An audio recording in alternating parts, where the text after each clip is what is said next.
my girls today and I was like, what was the purpose of that relationship, you know? Did I just break my celibacy for nothing, you know? My prayer from the beginning of the relationship is always, God, if this is not for me, take it away. What? Hey guys, welcome back to my YouTube channel. I know, I look cute, don't I? I look fly. I'm feeling myself, guys. I don't apologize. Okay, so today I just wanted to kind of give you guys a little story. I mean, from the title you saw, I broke my celibacy after 2 years to a boyfriend, someone I was in a relationship with. And I just basically wanted to talk to you guys about it because I was watching some videos today about some people that are on the same journey on YouTube. And I was feeling, it just got me thinking, you know, and I was feeling some type of way, and I had a conversation with my girl. And I was like, you know what? Was that relationship like a waste of my time? Like, what was the purpose of the relationship in my life? You know, in life, you always say this, everything has a purpose. So I was genuinely wondering what the purpose of that relationship was in my life. And I sat there and thought about it and had a bit of reflection. And I thought, you know, you know what? Before I start saying all that, let me just give you the breakdown and let's go back all the way back to 2016 when we met. So let's go back.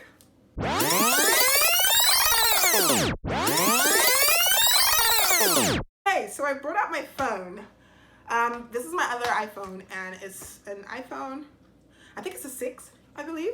So this phone was kind of like in the early stages of our relationship. Went all the way back to 2016. Give you guys the full breakdown. So we met sometime in 2016, but we met at a mutual friend's wedding. And at the wedding, so I went with it's so funny because my cousin Steven was in town, cousin Sunny, a lot of us, like it was a really close friend. So we all went. It was a family, like a family affair. My cousins went. My cousin was in town. He doesn't live in Nigeria, so he was in town. He also lives in the States like me. So he was in town, and we all went for this wedding, and it was lit. One of our friends called, it was his wedding. So we met at this wedding and everything. So the entire time, this ex of mine was looking at my name. I'm not going to mention his name this entire video, by the grace of God. If I do it by mistake, I'll bleep it out. But this entire time at the wedding, he kept looking at me, and he looked cute. He was wearing this blue native thing that Nigerian guys wear. It's like a kaftan situation. It was light blue, and he looked super cute, and he just looked really fly. I feel like because I might forget and say his name by accident, I'm gonna give him a name. So let's call him Tim. Yeah. So I saw Tim at the wedding. He was checking from, he kept staring at me, he was looking at me hard. And the difference between Nigeria or England and LA is that if a guy's staring at you for a long time, eventually he's gonna come talk to you. Even if, you know, he's still busy doing other things. If he catches you leaving, he'll run after you and talk to you. But that doesn't really happen in LA. But that's another story for another video. So he was looking at me, staring at me like hard. So at some point, I was on another table with my cousins, and at some point I went to go sit with my girls. So I moved to a table. So he was sitting somewhere else. Before you know it, he was sitting on the table behind me. And I was like, okay, you know. So Nigerian weddings, there's tons of drinks. It's always free drinks. It's never, no one ever comes to pay for drinks ever. So it was like, you know, bottles fly around, all kinds of things. Usually what happens is that the guys get bottles because obviously they're friends with the guys, and the guys are usually the one handling the bottles. So they get a lot of bottles for their table, this side and the other. I was with the girls. All the girls were drinking champagne. Usually I'm a champagne girl, but that day I just wasn't. Down on the table right behind me. So literally this is me right here on this table, round table, and this is him. He went and sat right behind me on the table right behind me. So if I turned any kind of way, I would bump into him. So, at some point I was standing, I was dancing, I was just feeling the vibe, enjoying myself. And then I wanted some Hennessy because that's what I was drinking that night. So this was like late. At this point it was like really late in the night, you know, because obviously weddings in Nigeria go on until really late. Like they go on until like 2 a.m., 3 a.m., those kind of things. Like that's where the turn up is. So you come for a wedding on a Saturday, you're there till Sunday. So I was like, oh, can I please have some Hennessy?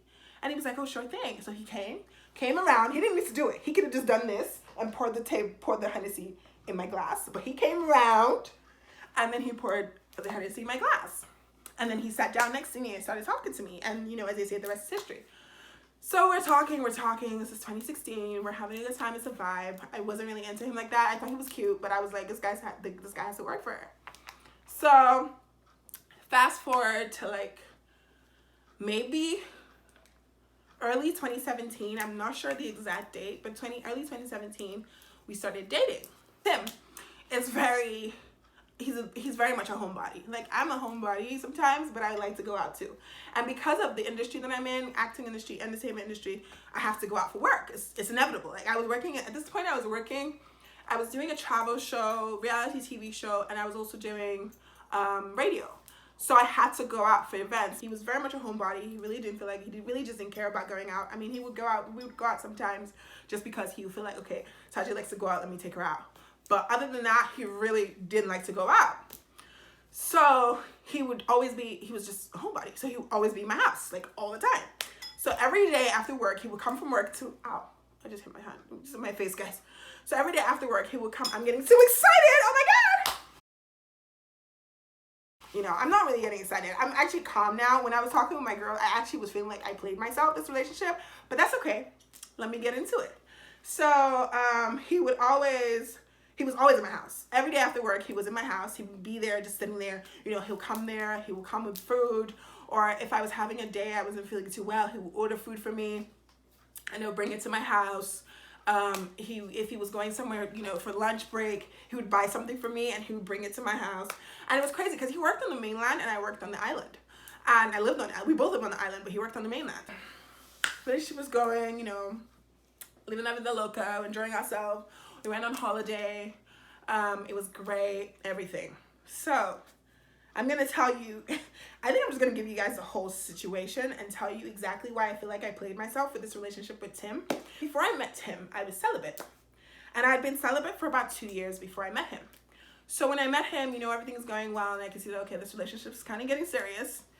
Because I'm not the type of person that would just smash you in, like, while we're talking, or like even in the first month, even in the first 2-3 months, I probably wouldn't. I just wouldn't. No. I hit the subscribe button. Come on, hit the subscribe button, guys. Thank you. By the way, you know, I'm celibate. So I was like, oh, I'm celibate. Now's your time to run. And he was like, oh, that's okay. I respect that. You know, can you just explain to me what it is, you know, what it's for? And I was like, oh, you know, just for my relationship with Christ. I want to get closer to God. Because I felt like I was close to God, but I also, something in my spirit at this point in my life just told me to just be celibate because I needed to hear from certain things from God, because a lot of things was going on in my life at this moment. So I was like, yeah, I'm doing it to, you know, get closer to God, this, that, and the other. So, you know, we're there, we're having a good time. And now that I'm thinking about this, as I'm saying all this story, I just realized that my mom watches all my YouTube videos and she's going to watch this video and she's going to be like, eh? But it's okay. I'm pretty sure when I keep saying the story, she'll figure out who Tim was. Nigeria is very like that. If you're dating someone and it's getting serious, family members just kind of get involved. Like somehow, some way they get involved. I told him, so I was like, okay, you know, this is the situation. I explained what it was, and he was like, oh, okay, I understand. You know, that's very strong of you. You know, I will do my best to not cross that line. You know, it's gonna be hard. I'm really attracted to you, blah blah blah. But I promise you, Taje, I'm gonna do my best. So I'm like, okay, fantastic. So in my mind, I'm like, oh my God, I've met my husband. Oh my God.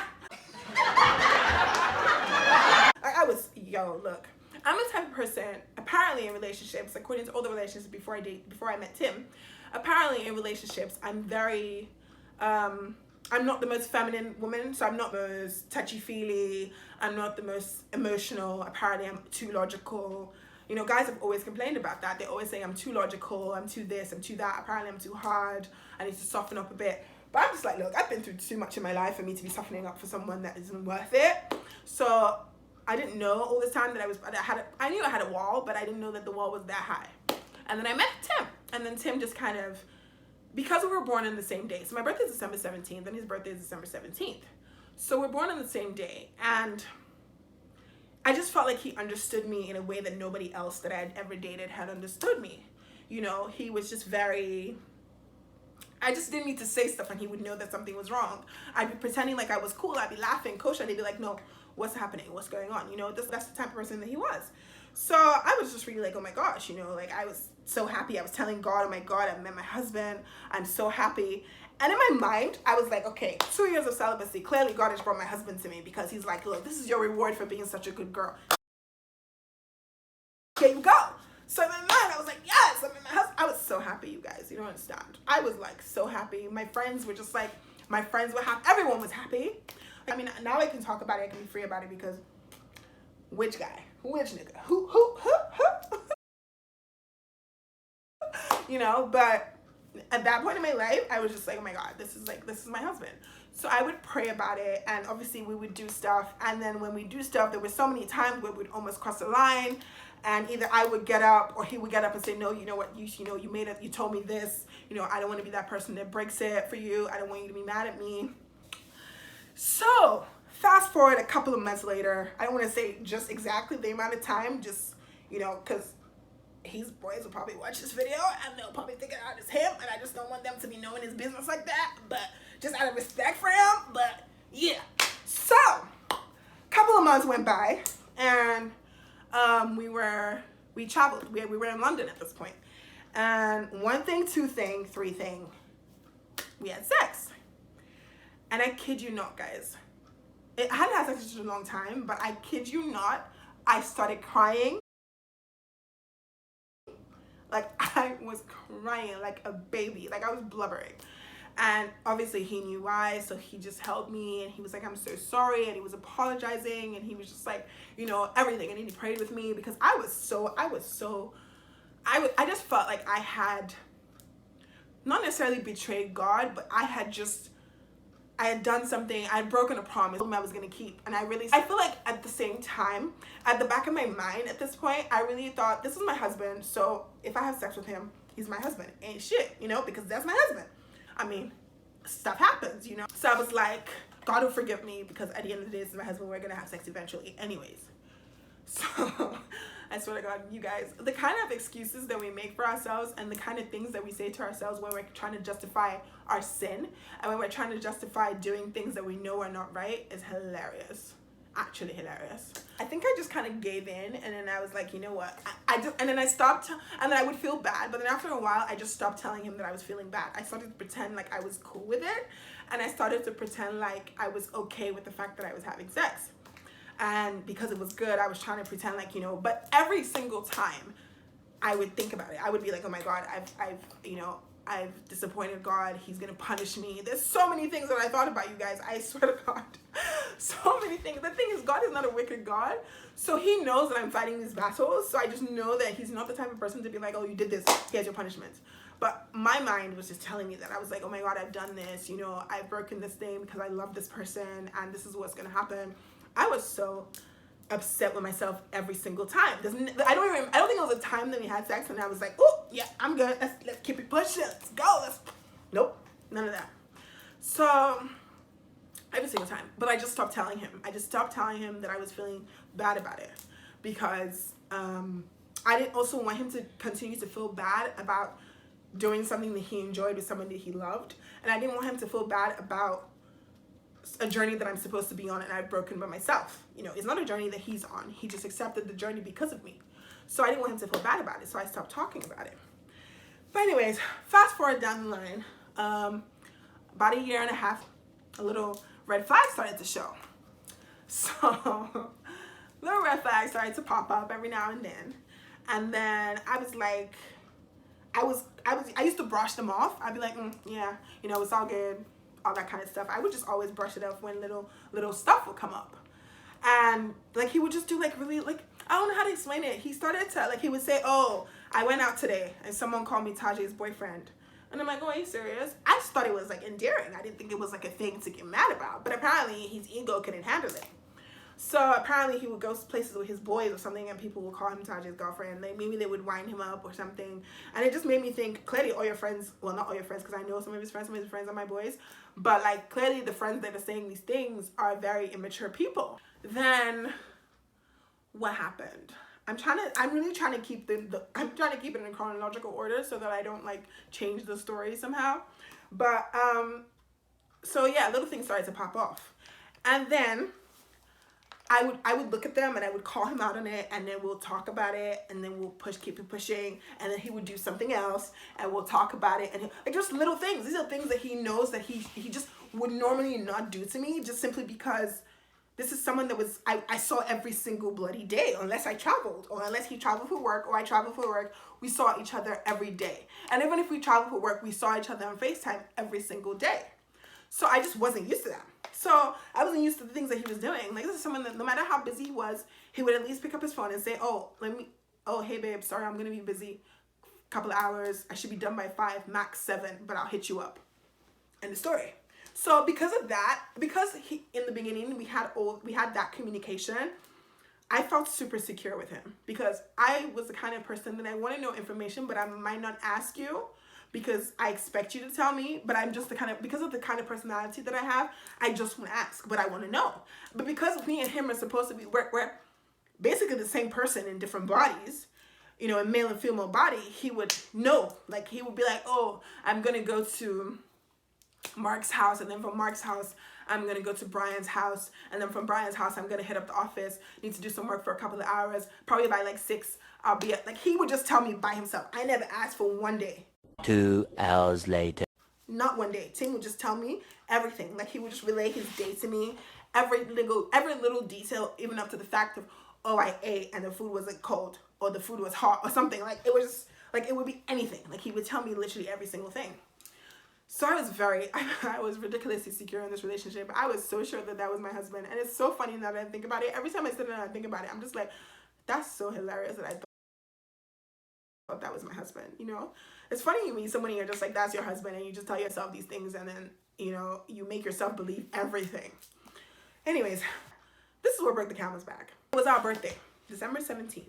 We had, like, days prior to that, we had planned to do something together because our birthdays are the same day, you know, and the plan was, we'll do something around my birthday in the morning time, like evening during the day, and then evening, nighttime, we'll do something around his birthday, like a dinner or something, you know. That was the plan. And he was like, yeah, cool, that makes sense, you know, everything. So I went ahead, got the boat ready, you know, so we could go to the beach, the islands. It's called Taje, so we could go to the beach, everything. But then because of how everything went, I changed it, so we went to Taje Bay instead. It's another beach.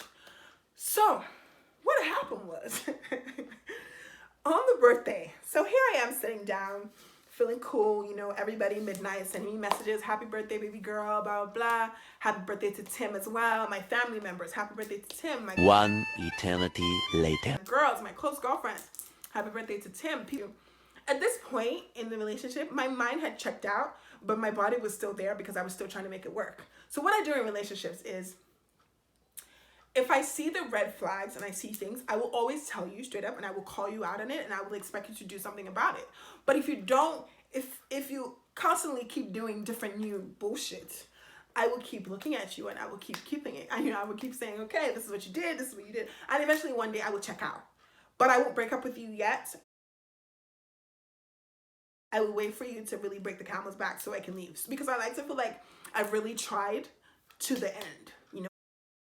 I like to feel like I've tried. That was then. This is now. I don't take out that bullshit. But then I would really sit down and, you know, try to take it and really try to make it work, and, you know, wait for you to fix up so I can, like, find myself and switch myself back on. But I was off at this point. So I was like, oh, what's the plan? He was like, oh, he's gonna go pick up something from somewhere. And then, mind you, I ordered him a cake. Yeah, like a laptop cake. I thought my boyfriend was also doing something grand for me. Oh my God. Yeah, so he said happy birthday, this and the other, and he's like, oh, he's gonna go pick up this, and then he's going home because he thinks that his family's planning something. So mind you, he's telling me this on the day that we're supposed to be going to the beach with all his friends. Like, his friends, my family, everybody's coming together to go to the beach. So we're there, everything, and he's like, oh, he doesn't think he's gonna be able to make it because, you know, he wants to stay with his family. So because he doesn't know what his family is planning. Che. So I'm like, okay, that doesn't really make sense, but all right. I was like, I mean, you can always come to the beach, and then, you know, we'll come back early. If they call you, we'll come back. You know, it's just a 45-minute boat ride. Like, we'll be back. And then he was like, yeah, no, he doesn't think so. Like, let's see how things go. That's what he told me. So I was like, okay, cool, no problem. So I kept it pushing. I carried on with the day. His boys came. Everybody was waiting by the jetty. We got on the boat, and then I called him one more time, and he didn't pick up. So I was like, I'm guessing you. So we went to the beach. My cousins were pissed that he didn't show up. They were already like, this guy is messing. Like, they liked him, my male cousins. They really liked him. They thought he was a guy's guy. They thought he was a G, everything. One of my cousins didn't like him though, Sydney. Sydney didn't like him. Sydney was like, there's just something off about this guy. And I was like, what do you mean? He's such a great guy. And my other cousin was like, yeah, he's a great guy. What did you like about him? He was like, from a guy's guy to another guy, I know the type of guy that he is. And I was like, that's really weird because I've never gotten that vibe of him that he's cheating or that he's doing anything, you know? So I was telling him, give him a chance, you know, he's a nice guy. Just give him a chance, you know? I would always just tell him that. And he was like, no, I'm not going to do that, blah, blah, blah. But I was like, give him a chance. And he wasn't having it. But anyway, so that day, as he didn't show up, my cousin was like, but it was okay. Everything, we all had fun. His boys had a good time. We partied. We were on the beach having a vibe. I will look for pictures from that day at the beach and I'll put them on the screen right here just so you can see that I was having a good time. And it was a vibe. We had such a great time. We came back. Let's say we got back around like 6, 7. So I called him and I'm like, hey, what's up?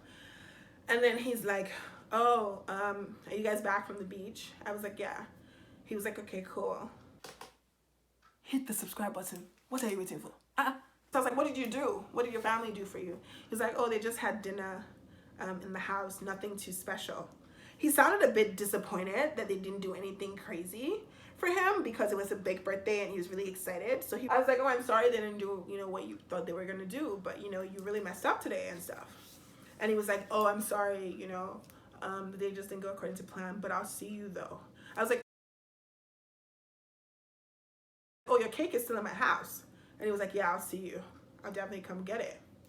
So I'm there like, okay, cool, no problem. Clubs in Lagos was hosting me. They're called Cocoon Club, all my people. It was a vibe. We had a blast. It was so much fun. What was I was about to go out. So I was dressed up. This is probably like 11. I was already dressed up, ready to go out. My people were waiting for me outside. And then he was like, he called me that he's outside. And I was like, what the fuck? So he called me, came into the house. He was drunk as a skunk. And then I was like, yeah, no, I'm not doing this with you. I'm going out. You can just sleep here. You can sleep on the bed and deal with your hangover or just deal with the drunkenness and I'll see you when I get back. And he was like, no, he wants to come. And I was like, there's no way you're coming with me this drunk. It's not happening. So he was like, okay, cool. So, and apparently his boys dropped him at the house. So I went out. And then at some point, he now came to the club and said he was outside. So I didn't go outside. So, but I don't even know, till today, I don't even know if he was even outside. I don't know if he was lying. I don't know if he was still in my house. I have no idea. I came back home and he was in my house. And then he was like, he's sorry. And he started apologizing and saying that he just had a really bad day and he didn't know how to deal with it. And blah, blah, blah. And that's when I told him, look, I don't think that this is going to work because I just feel like you have not been respecting me for a while. You know, and I don't know what you've been going through. I know you've been going through with stuff at work, but like that's really no reason for you to disrespect me. Don't ever do that again. Not when I know how you can treat me, you know. And he was like, I'm so sorry, blah, blah. He was apologizing.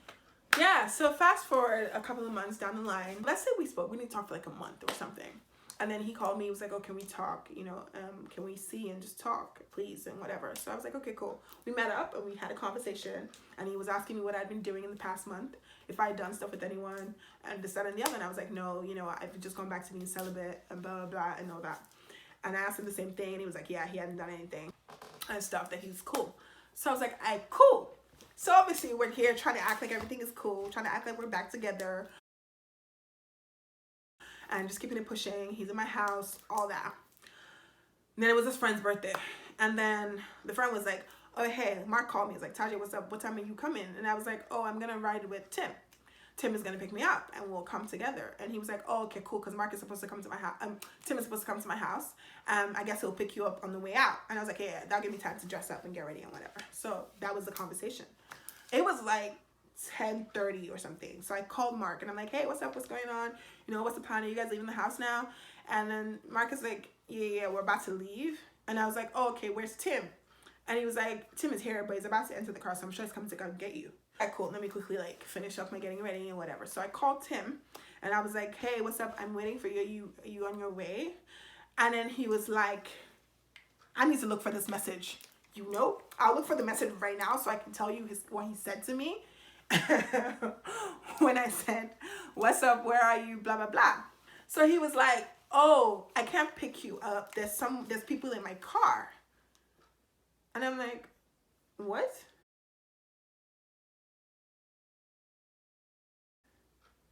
He was like, yeah, I can't pick you up. There's people in my car. I was like, what the fuck does that mean? What do you mean by there's people in your car? Like, what do you mean? I don't understand. Like, what do you mean by there's people in your car? And he was like, there's people in my car. I'm not going to be able to pick you up. My car's full. So I was like, remove one person from your car and pick me up so I can sit in the car. And then he goes, what do you mean? I'm not going to just send someone out of the car that's already there. So I was like, huh? I was so confused, you guys. You don't understand. I was completely like blown. I was confused, like really dumbfounded. It was you guys. Hi guys, how are you guys observing your social distancing? I haven't left my house, bro. I'm just using it to shoot YouTube videos. Obviously showing me that he doesn't want me back. He's here taking the piss, no problem. So I call my boy Eddie's, and I'm like, oh hey Eddie's, what's up? This is what's going on. You know, I'm supposed to be going to Mark's birthday. Can you please pick me up? And he was like, yeah, sure. I'm just even about to leave the house. I'll pick you up in a few minutes. It was 2 clubs, so we were supposed to go to Velvet and then Escape. So he dropped me off at Velvet. Baby girls.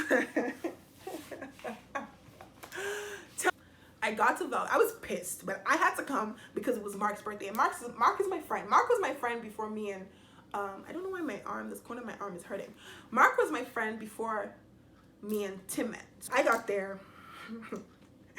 Tell me why when I got there, there's a girl sitting in between. So guys tend to sit on the top part of the chairs. You know how they're like long couches. So the guys tend to sit on the top part of the chairs, and then you know their legs will kind of hang over like that on the. Does that make sense? You know how you can sit in between a guy's leg, but he's sitting at the back. That's what it was. So tell me why I got there and there's this girl sitting in between Tim's leg. I almost said his name. Sitting in between Tim's legs, you guys. So I was like, I was so confused and I was fuming. I was so confused, you guys. You have no idea. The disrespect. So I'm there. I see him. And he has the audacity to get up, leave the girl, and come say hello to me. It's like, how are you? What's going on? You know, I'm sorry I couldn't pick you up. My car was full. So I was like, who did you come with? And then he's like, oh, that person. I think it's with him. He doesn't know how to lie. So he doesn't even bother. He just tells you what it is. So he's like, oh, he came with that person, the girl that was sitting in between his legs. And his friend, one of his friends, I don't know what his friend's name is. Let's say Joey. His friend, Joey, and the girl that Joey was with. Mind you, that's not even Joey's girlfriend. Hey! Can you please hit the subscribe button? Thank you. But I digress. He was like, yeah, he came with those people. And I was like, okay, that's 3 people in your car. Your car can take at least 5 people. I don't understand, or at least 6 people. So I could have sat in the front, and these people could have sat in the back with enough space. And he was like, oh, no, don't make it a big deal. It wasn't like that. And I was like, I must have boo boo the fool written on my forehead because this boy clearly thinks I'm stupid or I'm dumb or some shit, because what the fuck? I was so pissed off. You have no idea, you guys. And I was really trying to put a game face on because we were out in public, and I'm not the kind of girlfriend that will ever shout at you or like tell you off in public. I will keep my face, and when we get home, I will give it to you. I will never do anything in public. I'm just that type of person. So I was trying to keep my face. But I was fuming. And the birthday boy Mark could see that I was fuming. So Mark was like, snap, you know. So Mark like came to me and this is his birthday, mind you, and he's coming to come and dance with me. He's like, you good? Okay, let's do this. And he's trying to dance with me, and I'm like dancing with him because I'm like, okay, it's the birthday boy, you know. That's okay. Let's keep it pushing. I'm fuming. I needed someone to calm me down. So I went outside and I called Taje, and I'm like, oh, this is what the situation is. And then he's just like, shit. He's like, do you want me to come get you? I'm like, nah, it's cool. You know, I'm here for Mark. I'll stay here for a little bit, you know. Maybe I'll go to the next venue. Let's see. We will see what happens. It's like, okay, just keep a straight face. You know, don't do anything. You know, don't attack nobody. But I was like, you know me, that's never gonna happen. So he was like, all right, cool. So throughout the night, he kept checking on me. Mark is dancing with me, everything. He's like, you good? I'm like, yeah, I'm good. So he's just trying to make me, you know, happy. Then it's time to go to the next venue. So I'm just thinking to myself, is this boy gonna put this girl in his car, or is he gonna tell me to get in his car? Because that's how we know. That's how we know it's all over. So I was like, is this boy gonna put me in his car, or is he gonna put this girl in his car again, even after this whole fuck up? Because I don't know, maybe he thought if he didn't pick me up, I wasn't gonna show up when he knows that me and Mark are friends. That was like so bloody stupid. Like, I don't even know what to even say. He goes, so it's time to leave. And he's like, oh, you good? Whose car are you going in? And then, so me, I'm like, I was, part of me wanted to be like, is this boy joking? Like, what does that mean? Am I supposed to get in your car? Like, I was so, you guys, I can't even begin to explain to you how confused I was. I was just like, what? So I was like, no, don't worry about me. I'm good. And he was like, are you sure there's space? I was like, I'm good. So he was like, all right, cool. There's space. So I'm just thinking, was he trying to put me in the back seat? Because he wasn't going to kick that girl out because that girl was all over him the whole night. So what are we talking about? And this is someone that did come to beg me and told me he wanted me back and all that crap. And I listened to him. And I asked him, are you doing anything with anyone? He said, no. Are you talking to anyone? He said, no. Am I talking to her? I said, no. So I didn't think he would be coming to show me up with some girl, you know? Okay. So, you don't understand, you guys. The disrespect. So all that happened at some point, I left. I didn't even say bye. I said bye to the birthday boy and I dipped. He had the audacity to send me a message. He's like, oh, you just left without saying goodbye.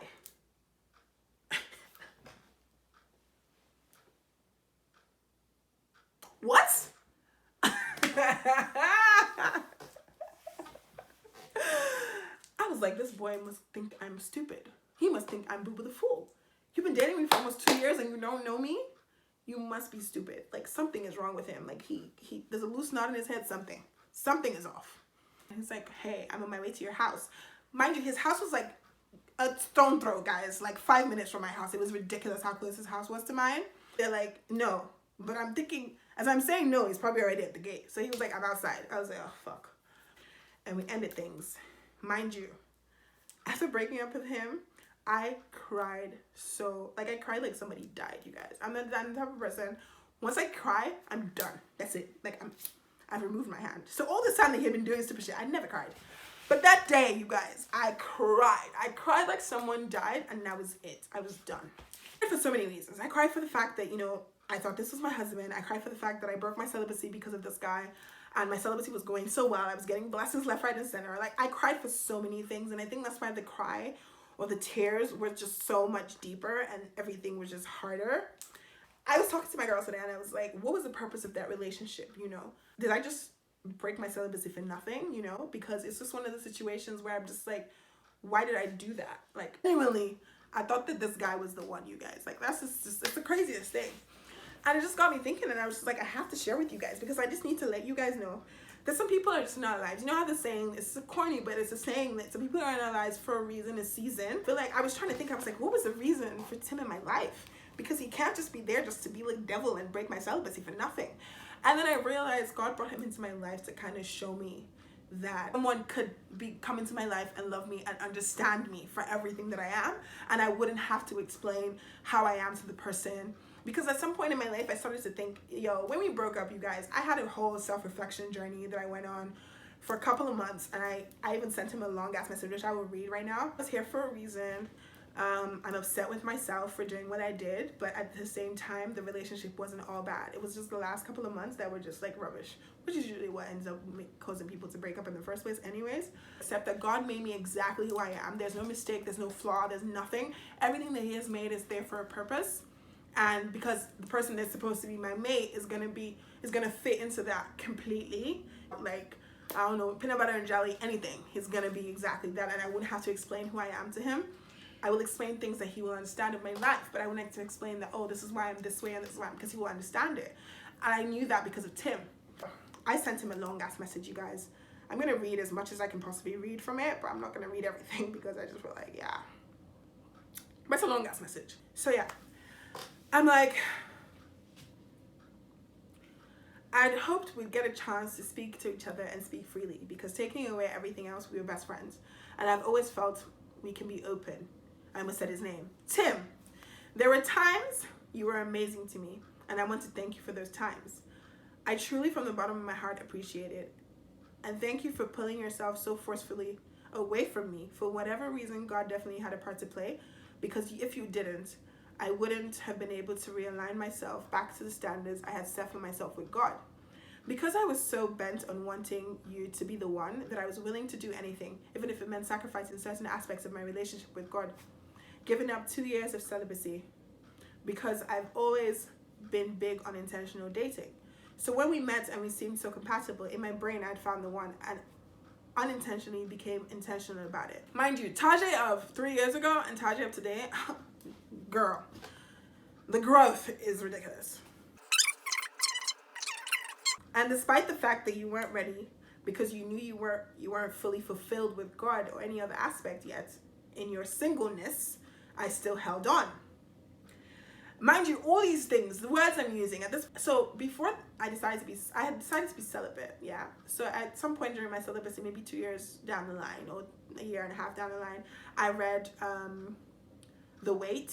Is it The Wait? I think it's called The Wait. It's by Megan Good and Devon Franklin. So I read The Wait, and that kind of like inspired me even more to stick with the celibacy, because I was A few moments later.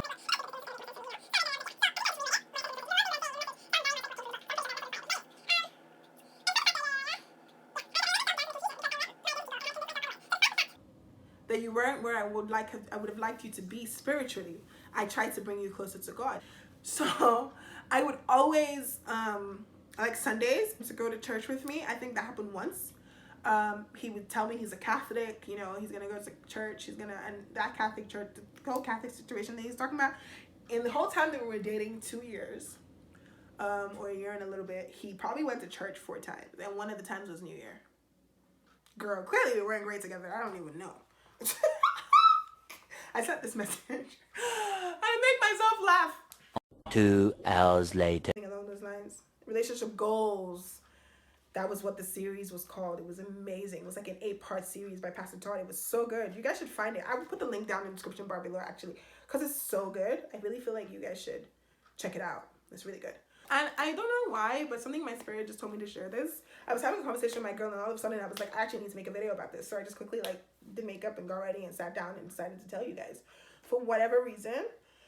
But yeah, that was how I broke my celibacy of 2 years at this point for a guy that I was so convinced was my husband. And it's so crucial and so important for you guys to be able to discern between the two. But I think it's very important to, it's not an overnight thing. It's going to take some time. It took me a long time to even get to this stage in my life of, you know, knowing God and hearing from God and knowing when it's him and when it's not him. It took me a long time, if I'm being honest. There's times where I would know that it's him and I would ignore it anyways, because I'm just like, yeah, right. Or not yeah, right. I would be like, no, God, you can't be telling me that this person is not for me, you know? There's times where I meet someone, the person is great, fantastic on paper, and God would be like, no, like straight up no, like no. And I'm just there like, that's not possible. Like, this is the person, like, you know? And this is exactly what happened with Tim. I feel like God kept telling me it wasn't the person, and I kept praying, and I kept saying, oh, God, you know, this is my person. And my prayer was hilarious. Normally, when I get into anything with someone, my prayer from the beginning of the relationship is always, God, if this is not for me, take it away. Every time. That was always my prayer. God, if this is not for me, take it away. God, if this is not for me, take it away. But for some reason in this relationship, I just was praying the other way around. And I'm like, oh, God, this is my husband. Keep him from me. Give him success. Give him this. Give him that. I mean, in the beginning I did, and he told me no, but I still went ahead anyways, and then I started to pray the other way around. And then he forcefully removed him from me when I was like getting in deep. God didn't make Tim, I almost said his name again. If God didn't make Tim do the things that he did towards the end of the relationship, we'll still be together today.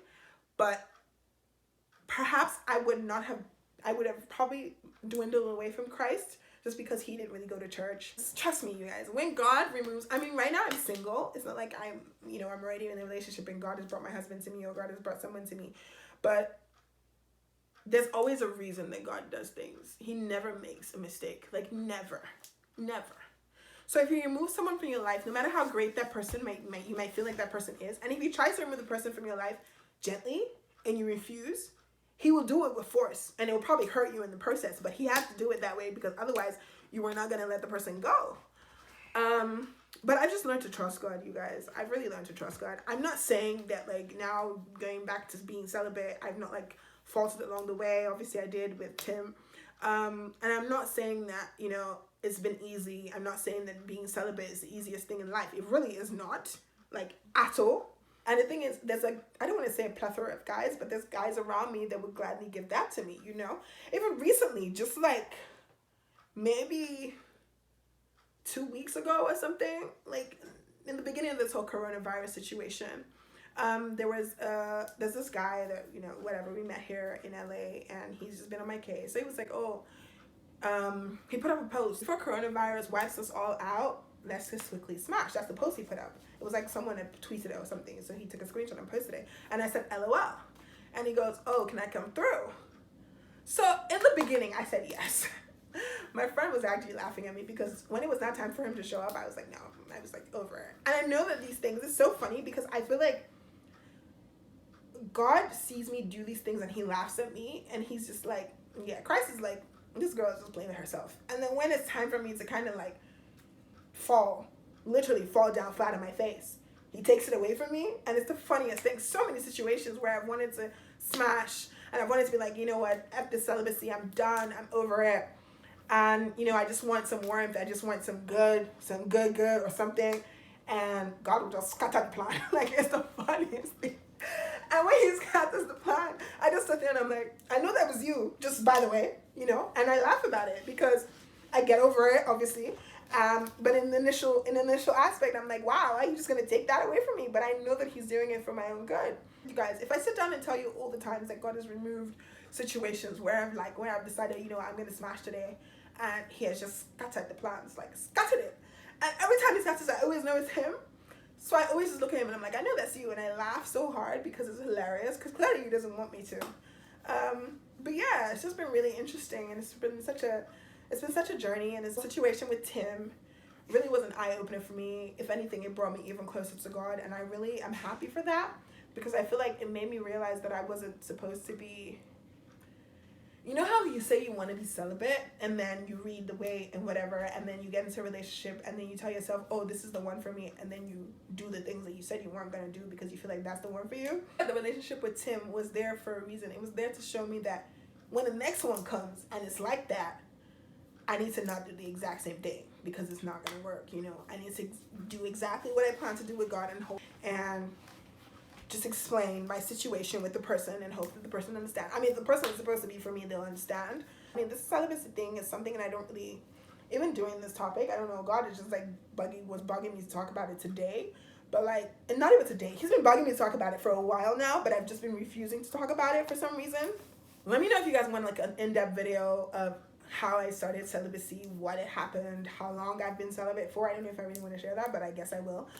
How long I've been celibate for, and the challenges that come with it, I've been handling it and all that, because I will tell you one thing, it's not easy. You will, you know, sometimes you might be the most strong-willed person, which I am, but sometimes you will just fall flat on your face and you have to dust yourself off and get back up, because God will forgive you, and he knows your heart, so he will forgive you and he'll draw you even closer. Shed all my dirty laundry with you guys. I just shed all my dirty laundry with you guys. This is so crazy, but I just feel like I hope this can help someone out there. I don't know if it will, but I'm just hoping that this can help someone out there. If it doesn't help you at all and you just found it interesting, that's great. Yeah, I'm just gonna stop talking. That's it. That's it, guys. I feel like I'm done. I told you a story about Tim, and now he fucked me over. Oh my god. But yeah, in every sense of the word, literally. Thank you so much for watching, guys. Thank you. Thank you so much for watching, guys.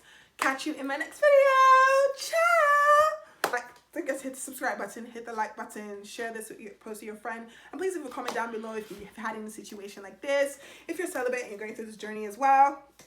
Anything, just leave it down in the description bar. We can talk about the whole celibacy thing, how people never believe you, all that in another video. I think I will do a video like that.